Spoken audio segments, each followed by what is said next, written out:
안녕하세요. 저는 2025년 캐나다 워킹 홀리데이 설명회 행사 유경험자 발표를 맡게 된 설희정이라고 합니다. 지금 보여드리는 화면이 오늘 제가 말씀드릴 내용 목차입니다. 약 300일간의 캐나다 생활을 타임라인에 따라서 시기별로 차근차근 정리해드리도록 하겠습니다. 캐나다 넓잖아요. 지역 선정 이야기를 먼저 해볼 건데요. 제가 워홀을 가면서 저는 어학이 목적입니다 라고 밝혔을 때 왜 퀘벡으로 갔어? 라는 질문을 정말 많이 받았는데 지극히 개인적인 이유가 따로 있었습니다.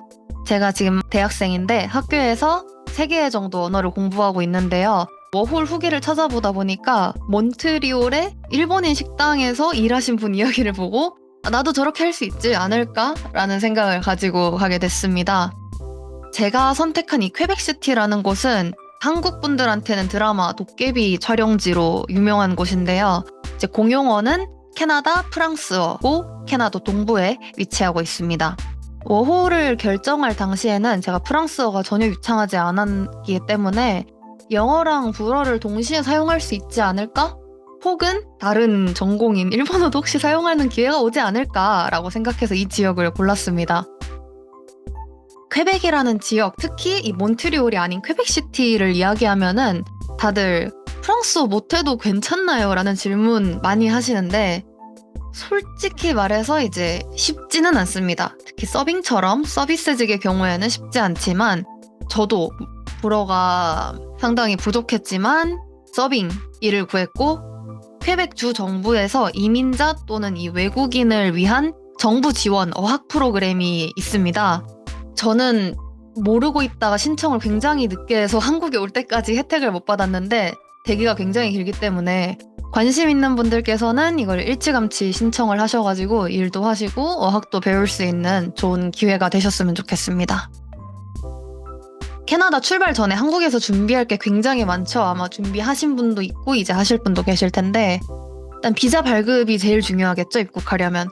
비자 발급 같은 경우에는 인터넷의 카페나 워홀 커뮤니티 같은 곳에 도움을 받았습니다. 이 IRCC 홈페이지가 프랑스어랑 영어만 제공되기 때문에 내가 정말 능통하다라고 하더라도 서류 처리는 혼자 하기에 좀 어려움이 있습니다. 지금 보여드리는 목록이 인비테이션 선발 후에 업로드해야 하는 서류인데요. 여기 준비해야 될 서류 중에 예약이 필요하거나 발급에 시간이 걸리는 경우도 있기 때문에 이제 해야지 하고 그때그때 필요한 서류를 준비하는 것보다는 미리 어떤 서류가 필요한지 알아보시고 준비하는 것을 추천드립니다. 예를 들면은 이제 신체검사 확인증이라고 있는데 신체검사의 경우에는 병원 예약도 해야 되고 병원도 아무 데나가 아니라 지정된 병원이 있기 때문에 미리 확인하시고 최대한 가까운 곳을 예약해서 방문하시는 것이 좋을 것 같습니다. 캐나다에 도착을 했습니다. 도착을 해서 먼저 임시 숙소에 정착을 했는데요. 캐나다에 머물면서 숙소를 딱 한 번 옮겼습니다. 체류 기간이 짧기도 했고 첫 번째 숙소는 오래된 요양시설을 개조한 쉐어하우스였고 이 페이스북 마켓플레이스를 통해서 계약 최소 기간 보통 2달인데요. 2달 동안 계약을 했습니다. 이 페이스북 마켓플레이스가 캐나다에 도착을 하면은 페이스북에서 사용할 수 있게 돼요. 이게 한국의 당근마켓이라고 생각하시면 편합니다. 보통 쉐어하우스나 임대 전부 다 대학생들의 개강 종강에 정말 많이 맞춰져 있거든요. 그래서 이 기간을 고려한다면 조금 더 수월하게 집을 구할 수 있으실 것 같습니다. 저는 3월 말에 입국을 했기 때문에 이때 단기 계약을 받아주는 집이 거의 없었습니다. 방을 조금 늦게 구한 감이 있어서 방 컨디션이 그렇게 안 좋았는데도 선택지가 없이 계약을 했는데 워홀 준비하시는 분들께서는 미리 이 시즌 생각하시고 현지 커뮤니티 말씀드린 마켓플레이스 같은 거 활용해서 미리미리 구하시기를 추천드립니다. 이게 당시 방 컨디션인데요. 물도 새고 쓰레기 관리도 안 되고 세탁시설 이런 거 전혀 없고 2달 동안 조금 힘들게 살았던 것 같습니다. 미리미리 구하는 게 좋습니다. 뭐든지. 정착을 했으니까 처리해야 될 일이 또 있죠. 크게 은행이나 휴대폰 개통 그리고 씬 넘버 있는데 보통 이 3가지를 가장 먼저 해결을 해야 돼요.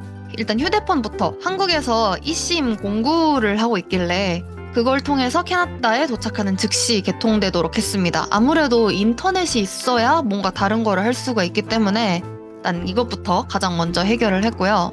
그 다음에 은행, 내셔널뱅크라는 은행을 사용했는데 외국인 또는 이민자를 위해서 무료로 계좌 개설하고 이용할 수 있는 일정 기간 동안 그런 플랜이 가지고 있어서 한국에서 내셔널뱅크 사이트를 통해서 직원이랑 예약을 하고 예약한 시간에 방문해서 계좌를 개설했습니다. 그리고 씬넘버를 발급받기 위해서 여권센터에 가야 되는데 여기서 주의하셔야 될 점이 자국민을 위한 여권센터랑 외국인이 이 씬넘버를 발급받기 위해 가는 여권센터가 다른 곳에 따로 있더라고요. 그래서 저는 버스를 2번 탔던 기억이 있는데 여러분은 미리 어떤 곳인지 사이트에 보시면은 어떤 곳이 근처에 있는지 나오거든요. 정확히 확인하시고 가시는 게 좋을 것 같습니다. 드디어 구직 이야기인데요. 저는 구직 시에 제 나름의 우선순위를 정해놓고 차근차근 찾아갔습니다. 그땐 정말 프랑스어에 자신이 없었어서 알파벳을 읽을 줄 아는 정도였기 때문에 외국어 가능자를 선호하는 식당을 먼저 찾으려고 했어요. 그 기준에서는 저는 외국어 가능자였기 때문에. 그래서 구글 지도 리뷰를 보면은 어떤 곳이 외국인 관광객이 많은지 또는 외국어 가능자를 선호하는지 혹은 외국인이 운영을 하는지를 볼 수 있기 때문에 이걸 우선순위로 먼저 정해서 찾아갔고요. 또 우리가 흔히 아는 맥도날드나 팀홀튼 같은 프랜차이즈는 또 홈페이지에서 구직 구인 중인 지점들을 볼 수 있어서 그걸 보고 찾아가기도 했습니다. 지금 보시는 게 제가 알바처라고 지도에 적어놨는데요. 네, 이걸 막 순서대로 체크해가면서 찾아다녔던 기억이 있습니다. 이렇게 한참 이력서를 돌리고 2곳에서 먼저 연락이 왔습니다. 한 곳이 한국식 바베큐 레스토랑, 그리고 다른 한 곳이 카페 프랜차이즈, 그 팀홀튼이었어요. 이 팀홀튼이 16.5불 가량의 나쁘지 않은 평범한 급여를 제안을 했는데 머물게 되는 곳이랑 교통이 너무 안 좋아서 포기하게 됐고 비슷한 시기에 이 바베큐 레스토랑에서 들어온 제안을 수락하게 되었습니다. 그래서 첫 번째로 일하게 된 곳은 중국인 오너 일가가 운영하는 한국식 고깃집이었습니다. 시급은 13불 정도로 거의 최저시급에 가까운 시급이었는데 팁이 상당히 높은 식당이었어요. 그래서 하루 낮게는 80불부터 높게는 150불, 간단하게 한국 원화로 환산하면 15만 원 정도죠. 그렇게 받을 수가 있었습니다. 이런 식으로 정말 한국식이죠. 주로 저는 서빙을 맡았고 불어와 영어를 섞어서 응대를 했습니다. 불어를 못했는데 어떻게 하셨냐 물으신다면은 되도록 영어 테이블 위주로 맡았고 하면서 쓰는 말들이 거의 정해져 있습니다. 그거를 하다 보니까 외우게 되어서 할 수 있더라고요. 네, 여러분도 하실 수 있습니다. 그래서 5월부터 12월까지 약 7개월 정도 근무를 했고 또래 친구를 상당히 많이 사귀었습니다. 거기에서도 대학생 친구들이 알바를 많이 하기 때문에 제가 프랑스어랑 영어가 가장 많이 늘지 않았나 생각하고 있습니다. 그리고 다음 주 금요일인데 이 친구들이 이번에는 한국 제가 사는 곳에 놀러 온다고 해서 제가 가이드도 해주기로 했습니다. 정말 좋은 기회였다고 생각합니다. 다음으로 숙소를 한번 옮겼습니다. 앞서 보여드렸다시피 제 첫 번째 숙소의 관리 수준이 정말 처참했기 때문에 약속한 2달이 끝나갈 무렵에 새 집을 알아보던 와중에 정말 좋은 소식이 있었는데요. 캐나다에 올 때부터 제게 도움을 주신 비슷한 나이의 언니가 계셨는데 제 첫 번째 직장이랑 가까운 아파트로 이사를 오셨다는 소식을 들었습니다. 감사하게도 남는 방 하나를 상당히 저렴하게 내주셔서 캐나다를 떠나는 1월까지 그곳에서 계속 머무르게 되었습니다. 지금 보여드리는 사진은 집주인 측에서 받은 사진인데 오른쪽에 보시는 사진이 제가 썼던 방입니다. 넓죠? 넓긴 한데 이렇게 멋들어진 인테리어는 아니고 네, 저는 이렇게 썼습니다. 그래도 좋은 방이었습니다. 그 다음에 여기서 머무른 지 얼마 되지 않아서 2번째 구직을 하게 되었습니다. 초여름에 고깃집 사장님을 통해서 새로 생긴 아시안마켓의 캐셔 자리를 제안을 받았었는데 마트 특성상 팁이 없는 최저시급에다가 트레이닝 기간 동안에는 페이가 없다라고 해서 이거는 쉽지 않다. 나는 돈을 벌어야 되는데 라고 해서 반려하게 되었습니다.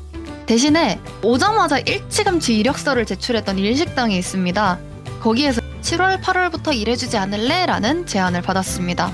주방 멤버 그리고 사장님까지 대부분이 다 일본 분인 일식당이었고 저는 일본어 회화를 어느 정도 했기 때문에 이제 저 역시 일본어 회화를 하는 주방에서 일하게 되었습니다. 시급 자체는 최저시급이었는데요. 사장님께서 팁을 분배해주시는 시스템이어서 평균적으로 팁 포함해서 20불에서 25불 괜찮은 페이를 받았습니다. 안정적으로. 그리고 개인적으로 더 좋았던 점은 기본적인 주방일 이외에도 주 1회 5시간에서 6시간 정도 판매용 만두를 직접 빚는 일도 했었는데, 이 경우에는 같이 만두를 빚는 분들이 모두 이제 일본 분들이셔서 하루에 6시간씩 일본어로 막 말하면서 의외로 일본어 회화도 많이 늘었네? 하는 제 개인적으로는 또 좋은 기회가 되었습니다. 이렇게 제가 직접 라면을 만들기도 했고요. 우리가 아는 라면집 모습이죠.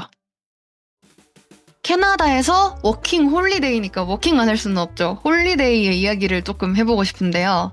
저는 캐나다에서 지내는 동안 조금 더 현지에 가능한 한 많이 녹아들기 위해서 노력했습니다. 퀘벡을 고른 것도 그 이유가 되고요. 그 중에서 유달리 기억에 남는 것, 그리고 추천드리고 싶은 것들 좀 소개해드리겠습니다. 첫 번째 보시는 사진이 몬트리올에서 신년 맞이 파티에 초대받았을 때입니다. 저는 룸메이트 언니분의 남자친구의 친구의 파티에 어쩌다가 제가 따라가게 됐는데, 제가 따라갈 수 있었던 이유는 거기 일본 분들이 좀 계셔서 그때 친구분들의 가족, 친지분 모두 모여가지고 다 같이 게임도 하면서 선물도 주고받고 가정식도 먹으면서 신년을 다 같이 카운트다운 하면서 맞이했는데, 일반적인 우리가 보던 한국 가정집의 명절 풍경과는 또 다른 즐거움이 있었던 것 같습니다. 그리고 퀘벡 지역에는 FEQ, FEC라는 것이 존재하는데 페스티벌 데 떼드 퀘벡의 줄임말로 퀘벡시의 여름 축제입니다. 제가 출근하는 중에 이 포스터를 발견하고 가야지 하게 됐는데요. 한국인 분들한테 익숙한 아티스트들의 이름도 보이죠? 저는 사실 근데 아는 분들이 많이 없어서 디제잉 데이에 이 알라모코, 제가 찍은 사진입니다, 오른쪽에,를 보러 갔는데 몰랐던 다른 퀘벡 로컬 아티스트의 노래를 들으면서 진짜 퀘벡 또래 친구들 사이에 섞여있는 느낌도 받았습니다. 이 축제는 매년 개최되고 있고요. 매일 다른 테마의 축제가 열립니다. 제가 간 날이 디제잉이고 재즈 데이도 있고 꼭 참석해 보셨으면 좋겠습니다. 정말 즐겁습니다. 퀘벡 하면은 한국인에게 가장 유명한 여행지는 이 드라마 도깨비 촬영지일 것입니다. 정말 많이 알려져 있죠. 이미 잘 알려진 곳이지만 짧게 보여드리겠습니다. 퀘벡 검색해보시면 도깨비 촬영지 코스가 있을 거예요. 흔하다고 생각하실 수 있지만 저는 이 코스 정말 강력 추천드립니다. 올드 퀘벡 전경이 보이는 이제 아브라함 언덕 가운데 사진입니다. 에서 시작해서 샤토 퐁트낙, 그리고 옛날 유럽의 흔적을 느낄 수 있는 이 올드 퀘벡의 골목 안을, 다음으로 추천드릴 곳이 몽모랑시 폭포인데요. 여기 역시 이제 퀘벡에 오시는 분들께는 꽤나 유명한 지역이지만 워홀러 분들께서 꼭 가셔야 되는 이유가 있습니다. 밑에 보시는 캡처 사진 보이시죠? 이게 제 은행 정보란입니다. 말씀드렸던 내셔널뱅크의 어플리케이션의 은행 정보란인데요. 이것처럼 퀘벡 거주자라는 것을 인증을 하게 되면은 입장료 없이 이 멋진 폭포를 볼 수가 있습니다. 그 이외에도 퀘벡은 자연경관이 정말 아름다운 곳인데요. 많이 걸어보시면서 그 자연을 그대로 느껴보시면 좋겠습니다. 그리고 한국에서 캐나다, 특히 퀘벡 노선은 다른 서부 지역에 비해서 상당히 먼 여정인데요. 먼 길을 온 만큼 그 기회를 최대한 활용해야겠죠. 저와 같은 경우에는 몬트리올에서 프랑스 파리 노선이 상당히 가깝고 저렴합니다. 경우에 따라서는 캐나다 국내선보다도 저렴해요. 그래서 저는 프랑스어를 전공하고 있기도 했고 귀국 전에 짧은 유럽 여행 역시 즐길 수 있었습니다. 짧게 일주일 정도 프랑스와 이탈리아를 들렀다 왔습니다. 저는 워홀을 통해서 한창 부진했던 어학 공부에 대한 의욕도 찾을 수 있었고, 아까 말씀드렸다시피 영어랑 불어, 그리고 이것도 되네 싶은 일어도 정말 될 줄 몰랐던 일어 역시 성장할 수 있는 더없이 좋은 기회였습니다. 그리고 항상 부모님과 함께 지내다가 처음 독립해보는 경험이었는데요. 완전히 새로운 사람들과 완전히 새로운 곳에서 제 인생의 새로운 한 페이지를 써내려가는 시간이었다고 생각합니다. 퀘벡에서 만난 이 저의 소중한 인연들, 지금도 연락을 이어가면서 곧 만나기로도 했고 다음을 기약하고도 있습니다. 워홀 고민하는 분들 계시다면 저는 가능한 한 빨리 다녀오시면 좋겠다고 생각하고 있습니다. 제 발표 시간이 이 긴 이야기를 담기에는 상당히 짧은데요. 담기에는 부족한 방대한 이야기를 여러분들도 꼭 만들어 오실 수 있을 거라고 생각합니다. 자, 그럼 일단은 발표는 여기서 마치겠습니다.